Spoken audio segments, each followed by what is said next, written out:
everybody, Peter Zeihan here, coming to you from Colorado. A lot of you have been writing in and asking for scenarios of what the Chinese system will look like as it collapses, and Chinese history is rich with how it's all gone to hell. So putting my finger on one specific scenario I don't think is very useful, but a lot of you have also written in asking about the Chinese housing market, and I think kind of exploring these two things hand in hand is worth a little bit of time. So the Chinese follow a capital-intensive investment model. There's three types of economic growth. You've got consumption, like you go out and you buy a home or you buy an iPod or whatever it happens to be. In the United States, that's about 70% of total economic activity, private consumption. Then you have exports. So, you make something like Boeing and you sell it to the Indians, export-led economic growth. That is a system that is more popular in a place like, say, Korea or Germany. And then you have investment-led economic growth, which is the building of stuff. Regardless of where you get the capital, you go out and you build a road, you build a factory, something like that. And this has always been the method that has been favored in China and to a lesser degree all of East Asia, because it's something the government for the most part can control, and it tends to be directed towards things that the government feels needs to be done. So roads, bridges, industrial plant. And all of the East Asians have followed this pattern to a certain degree. The problem with this pattern and this type of growth is if you do it enough, you start to distort the economy and you absorb more and more capital and more labor and more resources, and eventually you get to the point where there's diminishing returns because you only need so many roads, you only need so many factories. In the case of Japan, they reached this point in the 1980s, and they went from having stratospheric growth, because this generates a lot of economic activity, to just kind of a stall out. And they were left with a stack of loans worth about 50% of their GDP, $2 trillion at the time, that was invested into assets that probably should have never been built in the first place. And it took the Japanese system 30 years to churn through that. And that was 30 years of basically not having economic growth at all. Eventually, they realized the debt burden was so bad that they needed to focus what they could do on more productive stuff, and that turned out to be stuff that was not in Japan. And so we started this generation-long outsourcing, desourcing, whatever you want to call it, to countries that had better demographics and better debt profiles, most notably the United States. And here we are now, 35 years after that process started, and the Japanese economy is more or less back in health, but it's happened as the demographic situation is turned inside out. So consumption-led growth in Japan will probably never happen again. They're just too old. Something similar went down in Korea, but the Koreans attacked it with a fervor that the Japanese couldn't muster, and they decided to deal with it by investing more, but going further and further up the value-added chain. And this could work in Korea because they were already among the most highly educated populations in the world.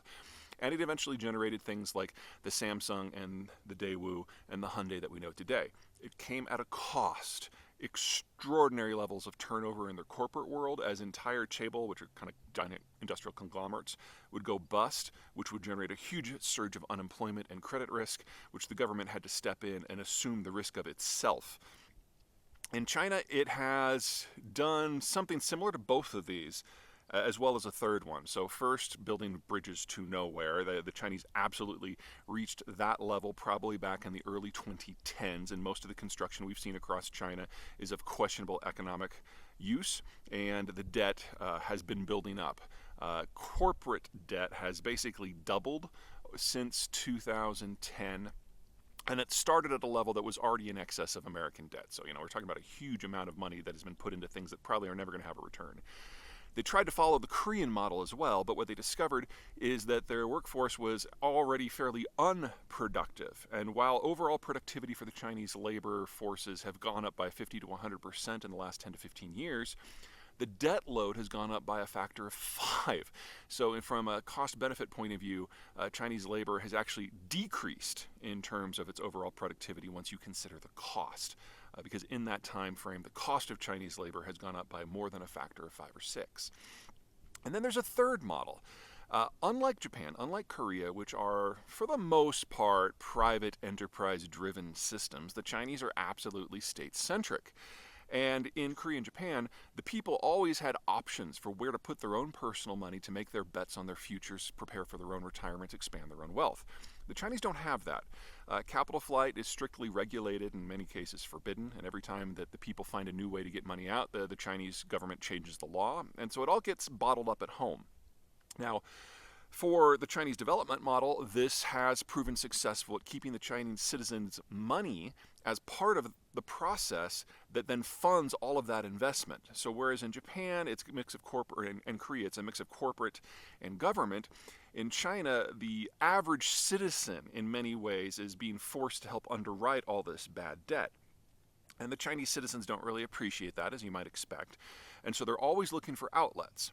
Now, they can't send their money abroad, so they're looking for outlets at home. And so China is famous for massive speculative bubbles that happen in commodities or gold or anything.